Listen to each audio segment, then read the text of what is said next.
welcome to Basketball Talk Pro. I had a request from one of our coaches to do a particular session that he had some problems with and wanted to know, get some advice, and I thought probably other coaches are having the same thing. And by the way, I really appreciate it when you write me and tell me you'd like to hear me talk about something, because then it really is specific. When I make up what we're going to talk about is one thing, but if a coach needs to find out some things and I can talk to that I think is a lot more helpful and makes for a better program altogether.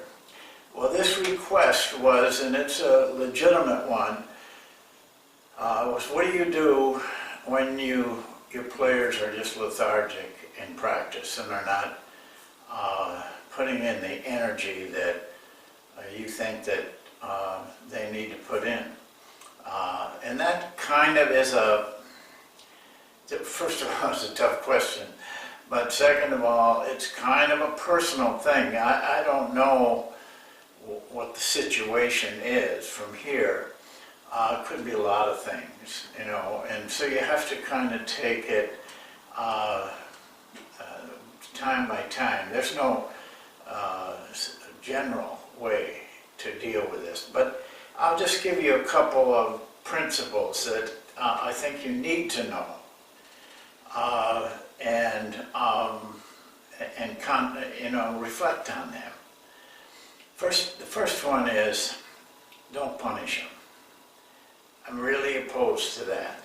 I think you send the wrong message. First of all, whether you like to think it or not, a lot of times the players think they won. You know, if they can get you to stop practice and punish, they wouldn't admit this, but inwardly they think that they won. And you don't want that. Or they may resent it. They may think it's unfair, and it might be unfair. You know, it's your perception against theirs. They perceive it one way. They perceive it the way they'd like it to be. And you do the same. You may think they're not playing hard because you have a level. But they might think we're playing very hard. You know, we're giving the coach everything we can, and now he's running us or some other form of torture as punishment. So I think the safe thing to do is don't punish. You don't need to do that. There's other ways. Second thing I would say is check yourself. If they're not motivated to practice, are you motivated to practice?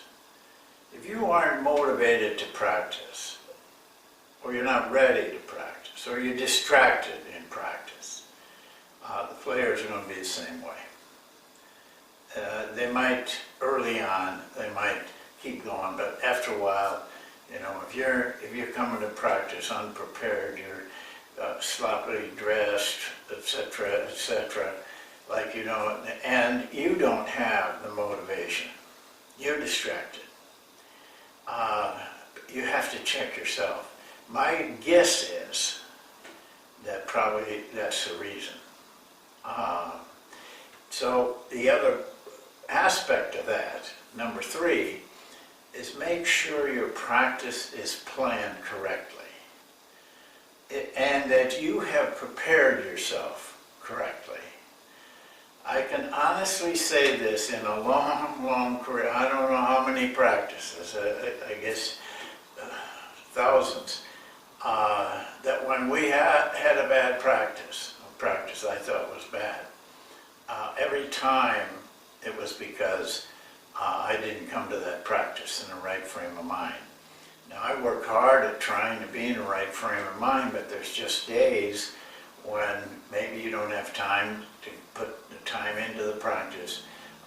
You have a drill down that you thought you'd have time to really go over in your mind, and you didn't, so now you're kind of winging it because it's there, and you want it to be, you want the drill to go good, and that kind of start things down.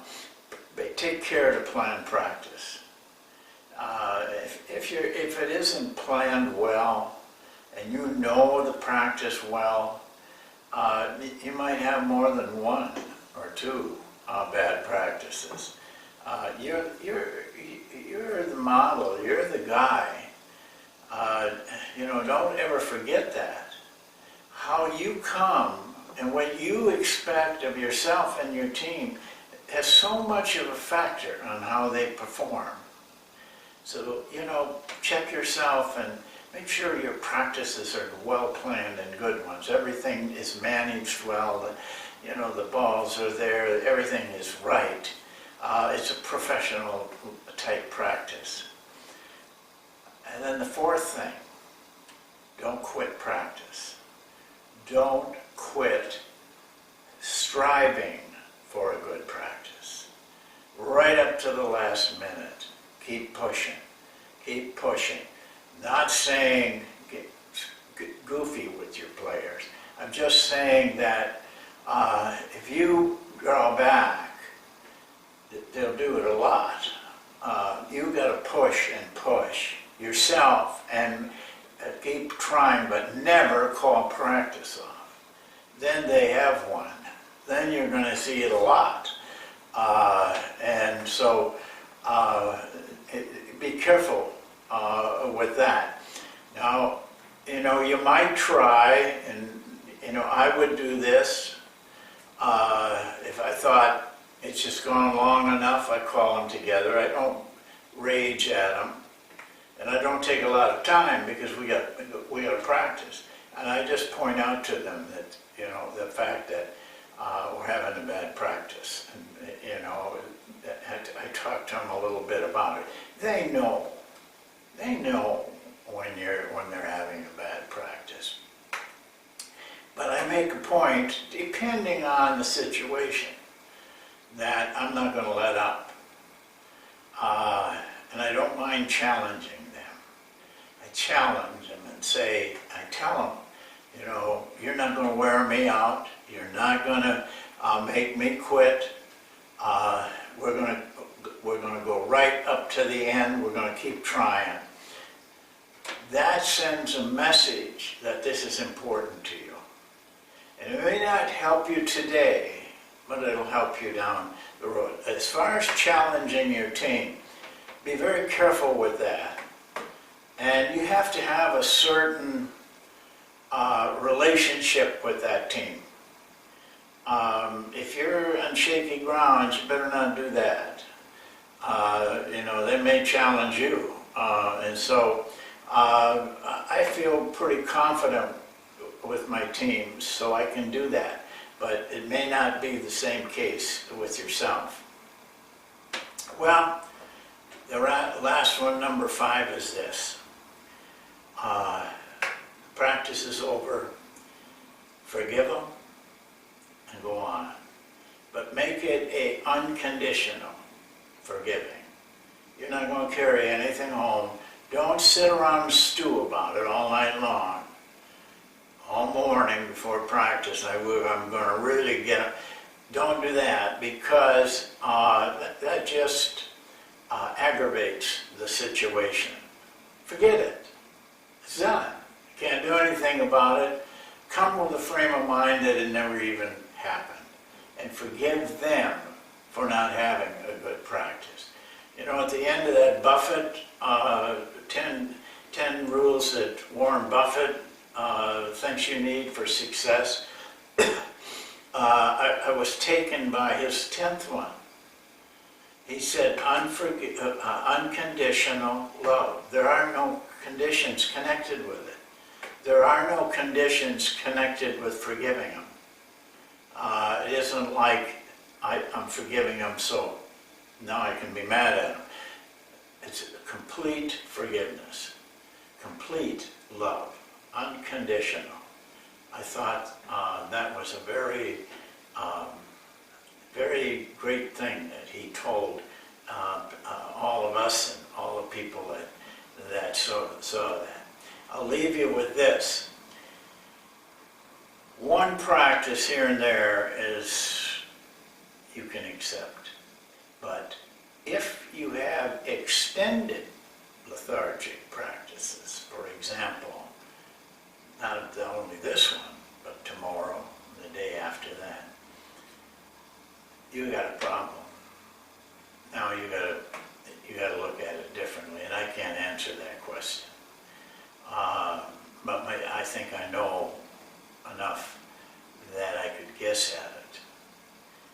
I would guess you have a problem with relationships between yourself and your team.